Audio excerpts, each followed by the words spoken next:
Ipi ambayo naamini kabisa kwamba bwana hapa hii ngoma ni kali kweli kweli katika hizo mbili ambazo umeshaandika tayari?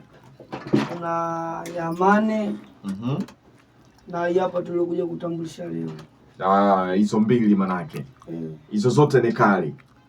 Okay, sawa sawa. Unafikiri kitu gani ambacho meneja wako anakufurahisha vile ambavyo anavyosupport muziki wako? Anifurahisha mimi kuendelea kunisapoti kama mdogo wake. Yeah. Kwa Apollo hapa kama ndugu yake. Hivyo. Okay, kwa hiyo ni vile ambavyo anakusupport kama ndugu yake, kama mtu wake wa karibu. So ni kitu ambacho unaamini kabisa kwamba support yake imejitosheleza kwa namna moja au nyingine, si ndio hivi?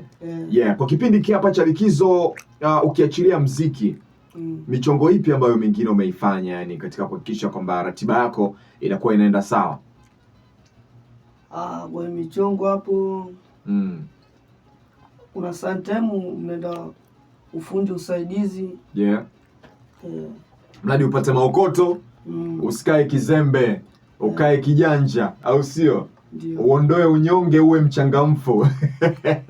Kataa unyonge bana. Yeah, Sam, unaweza kumuita Dogo Sam, moja kati ya washikaji zetu ambao wamepita hapa kupitia timu wa Vumbi, na sisi bado tunaendelea kupiga story kama kawa. Stories zilikuwa nyingi pia kuhusiana na kufanya ngoma na Dogo Tenende.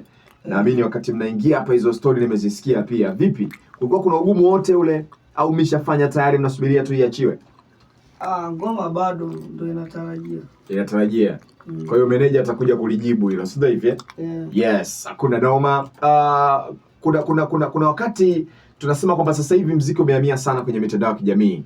Dogo Sam, kama Dogo Sam na timu yako mnatumia vipi fursa ya kuhakikisha kwamba ngoma zenu mnazipush kule nini? Kuna sometime tukiwaga sehemu mbalimbali waga tunajiposti na ngoma. Sometime meneja atuita atuposti pale na ngoma mbalimbali. Okay. Kwa hiyo manake vitu ni vingi tunasema. Okay, sawa sawa, kuna noma. Sasa tukaisikiliza hii ngoma ya Dogo Sam ambayo amefanya na